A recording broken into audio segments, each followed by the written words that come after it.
Halo semua, balik sama gue Wan di channel FPL 62. Di video kali ini gue akan membahas Game Week 23. Jadi jangan kemana-mana, tonton terus video sampai habis, dan buat yang belum subscribe jangan lupa untuk subscribe dulu.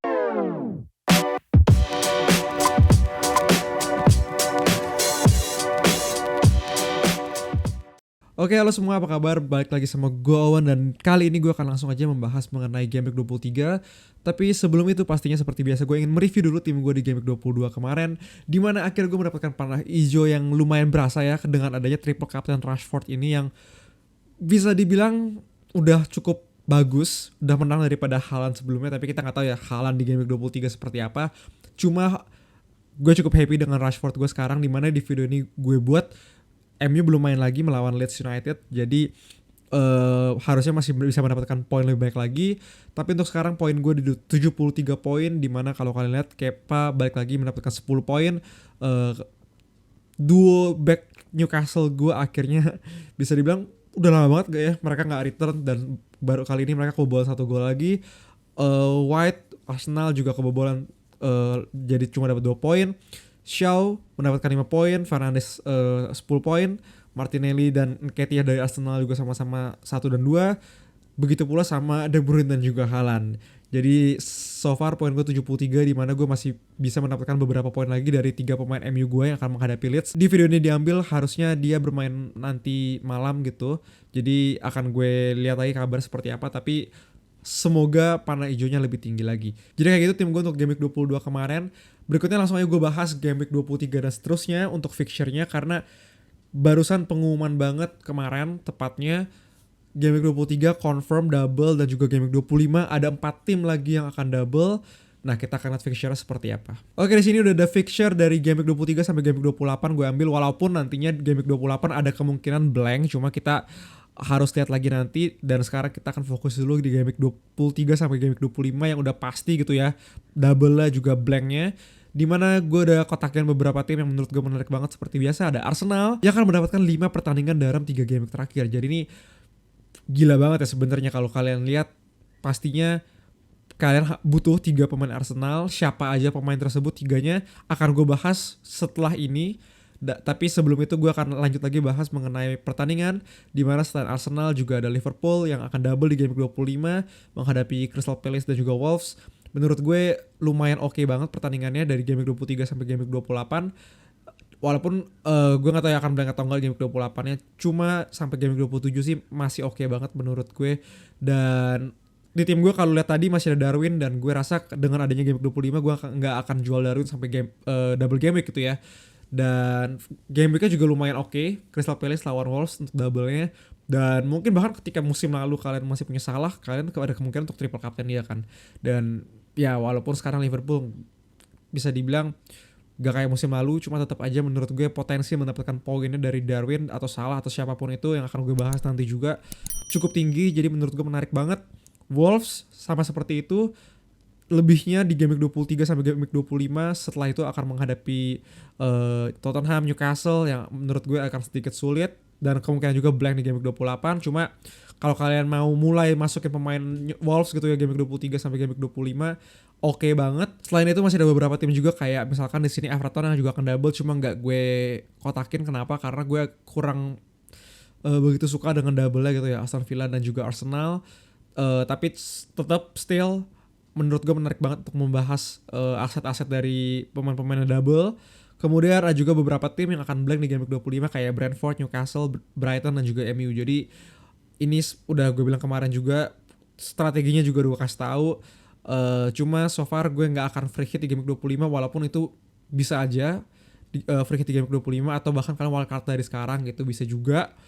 Karena kalau kalian Liverpool dan juga Wolves punya pertandingan bagus dari sekarang sampai Game Week 25 nantinya. Cuma sekali lagi gue gak akan melakukan 2 opsi tersebut. Yang akan gue lakukan adalah mempersiapkan tim gue, dimana gue akan maksimalin yang double di Game Week 25 dan juga pelan-pelan mengurangi pemain yang blank di Game Week 25 tersebut. Nah di sini kalau kalian lihat Newcastle dan juga MU, pasti kalian punya banyak banget pemain dari 2 tim tersebut. Nah saran gue adalah untuk Newcastle, kalian bisa kurangin menjadi 2 atau 1 gitu ya, yang cukup esensial aja, kayak misalkan Trippier. Untuk MU menurut gue 2 pertandingan besok masih bagus banget, Leeds dan juga Leicester City. Jadi menurut gue masih oke banget untuk kalian pertahanin dan buang di Game Week 25 nantinya. Tapi di sini yang menurut gue harus di-highlight adalah Arsenal yang bener-bener punya 5 pertandingan dari 3 game week, dan pastinya kita memaksimalkan pemain dari Arsenal gitu ya. 3 slot tersebut siapa aja, langsung kita bahas sekarang. Oke, langsung aja kita membahas aset dari Arsenal, di mana pastinya banyak banget opsi, terutama di lini depan dari Arsenal itu sendiri gitu ya. Untuk lini belakang di sini nggak gue masukin karena menurut gue pilihannya cukup straightforward antara White, Saliba atau nggak Gabriel. Kalau kalian punya budget silahkan pilih menurut gue yang paling mahal, yaitu Saliba. Kenapa? Karena pastinya potensi dia untuk mencetak gol dari set piece lumayan tinggi gitu ya. Dan kalau kalian butuhnya budget enabler, menurut gue White juga cukup, walaupun ya ada sedikit resiko di sana dengan rotasi dengan Tomiyasu, cuma menurut gue harusnya masih oke. Tapi untuk lini depan di sini yang menurut gue tricky banget. Kenapa? Karena Arsenal punya 4 pemain yang sekarang masih jadi starting gitu ya. Saka, Odegaard, Martinelli dan juga Nketiah. Tapi pastinya banyak banget faktor lainnya, kayak misalkan Martinelli di sini yang bisa aja di-sub sama Trossard segala macamnya, dan juga beberapa pemain yang pembagian poinnya bisa dibilang lumayan cukup rata gitu. Kita nggak tahu siapa yang akan mencetak gol. Dan di sini gue udah breakdown 4 pemain tersebut, di mana gue bagi menjadi minutes, shot dalam kotak penalti dan juga XGI-nya dalam 6 pertandingan terakhir di sini, untuk kita lihat siapa sih pemain dari Arsenal yang menurut gue paling worth it untuk kita masukin gitu kan. Karena banyak banget nih pertanyaan antara Saka atau Odegaard atau Martinelli misalkan seperti itu. Jadi gue akan langsung aja lihat di sini. Dimana secara menit bermain kalau kalian lihat 2 pemain Arsenal di sini mendapatkan 540 menit, yang artinya 6 pertandingan terakhir mereka selalu bermain 90 menit, yaitu ada Saka dan juga Nketiah. Untuk shot sendiri kalau kalian lihat Odegaard dan juga Nketiah paling banyak di sini 19 dan juga 21. Tapi sedangkan malah ini 2 pemain yang paling banyak shots ini, shots dalam kotak penaltinya nggak sebanyak itu ya. Malah banyakan Saka dan juga Martinelli. Dan untuk XGI kalau kalian lihat di sini paling tinggi adalah Nketiah itu sendiri dengan 5,17 di 6 pertandingan terakhir, dan Odegaard di posisi kedua walaupun beda-beda tipis ya. Cuma di sini kalau gue lihat, menurut gue kalau kalian belum punya Nketiah, menurut gue paling worth untuk masukin Nketiah sekarang sebagai forward. Dan perdebatan berikutnya Saka atau Odegaard, karena di sini clear Martinelli menurut gue secara data udah kurang less appealing, dan ditambah lagi dengan potensi dia bisa aja di sub sama Trossard gitu kan. Jadi pilihan gue mengerucut kedua, yaitu Saka dan juga Odegaard. Dan kalau kalian lihat di sini secara menit bermain Saka memang lebih punya menit bermain lebih banyak, cuma nggak gitu tinggi juga sih ya. Bedanya sekitar 18 menit di 6 pertandingan terakhir. Tapi secara data menurut gue Odegaard di sini lebih bagus, walaupun shots in the box-nya beda 2 gitu ya, lebih bagus Saka. Cuma gue gak tahu kenapa gue punya feeling untuk Odegaard bisa lebih mendapatkan banyak poin di 2 pertandingan atau bahkan 5 pertandingan nantinya di 3 game berikutnya. Dan gue juga sempat lihat kemarin untuk pertandingan Arsenal di 2 pertandingan ke depan, lawan dari Arsenal sendiri punya chances conceded itu lebih banyak di tengah gitu ya, dimana Odegaard ini beroperasi daripada Saka itu sendiri. Jadi gue punya feeling untuk lebih condong ke Odegaard untuk sekarang untuk aset dari Arsenal itu sendiri. Nah berikutnya selain dari aset Arsenal, pastinya juga ada beberapa tim yang akan double game week lagi di game week 25 walaupun masih agak jauh. Cuma menurut gue pertandingan mereka bagus seperti yang udah kita lihat tadi. Jadinya layak juga sebenarnya untuk kita watchlist dari sekarang untuk menjadikan mereka sebagai rencana transfer. Jadi siapa aja pemain tersebut? Langsung aja kita bahas. Oke, ini dia adalah beberapa tim yang akan double di game week 25. Ada Arsenal, Wolves, Everton dan juga Liverpool. Dimana gue di sini udah menuliskan 5 nama yang menurut gue adalah berdasarkan order gitu ya. Berdasarkan apakah worth it dengan harganya dan juga paling banyak poin siapa gitu. Menurut gue di sini gue udah list 5 nama berurutan dari yang paling satu yang paling prioritas. Dimulai dari Arsenal, di sini menurut gue Nketiah, kedua Odegaard, 3 Saka, 4 Saliba dan juga 5 White. Alasannya udah gue jelasin barusan di sebelumnya. Kemudian Wolves, untuk Wolves sendiri gue lumayan suka dengan aset defender dari Wolves itu sendiri. Jadinya gue lumayan prioritasin 3 defender dari Wolves, Kilman, Dawson dan juga Semedo. Dan untuk yang keempat dan juga kelima di sini ada aset dari midfielder dari Wolves itu sendiri, ada Neves dan juga Matheus Nunes. Dan untuk aset dari Everton sendiri di sini gue juga sama memasukkan 3 defender sebagai prioritas gue. Kenapa? Karena gue kemarin nonton Everton dan gue lumayan suka dengan gaya bertahannya Shandai, seperti biasa klasik gitu ya, cukup rapat. Dan gue di sini akhirnya memprioritaskan Tarkowski, Cody dan juga Mikolenko.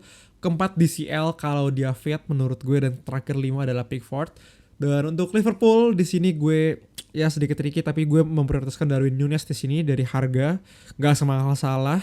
Kedua Salah itu sendiri, 3 TA, 4 Alisson dan juga 5 Robertson. Ya ini adalah 5 pastinya aset Liverpool yang selalu kita pengen gitu ya di musim-musim sebelumnya juga, dan sekarang gue tambahin Darwin untuk opsi pertamanya. Jadi itu dia beberapa opsi pemain menurut gue ketika kalian lihat tim-tim dari 4 tim ini yang akan mendapatkan double game week 25. Kalian penasaran siapa sih pemain menurut gue layak untuk masuk ke dalam tim kalian? Di sini ada opsi-opsinya berdasarkan order ya ini, jadi berdasarkan prioritas gue. Kalau Everton misalkan gue akan pasti prioritaskan Tarkowski seperti itu, Liverpool Darwin, begitu pula sama Arsenal juga Wolves. Jadi itu dia untuk pemain-pemain potensial di game week 25. Nah berikutnya seperti biasa gue masukin di game week kali ini prediction scores gue, di mana di game week 23 ini akan ada pertandingan pertama di, gue nggak lupa jam berapa, 11 Februari kalau nggak salah, ini agak subuh ya. Cuma ada pertandingan West Ham dan juga Chelsea. Di sini gue sedikit menguatkan Chelsea walaupun udah kalah, nggak kalah ya, seri kemarin lawan Fulham. Cuma gue masih sedikit menguatkan Chelsea di sini walaupun gue rasa nggak akan banyak gol. Arsenal Brentford, Arsenal harusnya bisa bounce back kalau dia mau tetap di puncak klasemen ya, walaupun kemarin City juga kalah lagi akhirnya. Tapi main di home menurut gue harusnya punya advantage untuk Arsenal itu sendiri, walaupun Brentford bukan tim yang mudah juga. Gue rasa dia akan kebobolan Arsenal. Kemudian untuk Crystal Palace Brighton, menurut gue Crystal Palace juga bagus banget mainnya. Brighton pun juga kemarin sedikit agak kesulitan ya menghadapi Bournemouth itu sendiri. Jadi gue rasa skornya harusnya gak akan tinggi gol, bahkan menurut gue akan cenderung ke seri 0-0. Kemudian untuk Fulham dan juga Nottingham Forest, Fulham bisa dibilang punya lini serangnya lumayan oke dengan adanya Mitrovic. Nottingham Forest juga bukan tim yang paling bagus ketika main away, dia bagusnya ketika home ya Nottingham Forest ini. Jadi menurut gue ketika Fulham bermain di home, gue sedikit mengukuhkan Fulham di sini. Leicester dan juga Spurs di sini gue sedikit mengukuhkan Spurs walaupun away. Southampton Wolves, main di kandang Southampton, cuma kita tahu Southampton juga lagi jelek banget. Begitu pula sama Wolves yang lagi kesulitan mencetak gol. Jadi gue rasa harusnya mungkin akan nggak ada gol di sini. Bournemouth Newcastle, Bournemouth bermain di home, cuma tetap aja Newcastle harusnya bisa bounce back lagi, menang tipis 1-0. Kemudian untuk Leeds MU di game week 23, gue sedikit mengukuhkan MU pastinya, walaupun hasilnya akan bergantung juga sama nanti hasil nanti pagi ya di video ini pas gue shoot. Kemudian City Aston Villa, City Liverpool Everton, Everton malah lagi bagus, Liverpool kebalikannya, tapi bermain di home dan juga derby Merseyside pasti akan beda tensinya ya. Jadi gue sedikit mengukuhkan Liverpool di sini. Arsenal City, gue masih pegang City. Arsenal bermain di home, pressure-nya di Arsenal menurut gue. Ketika yang di puncak klasemen adalah Arsenal, gue sedikit mengukuhkan City di sini. Jadi City harusnya bisa bermain lebih lepas.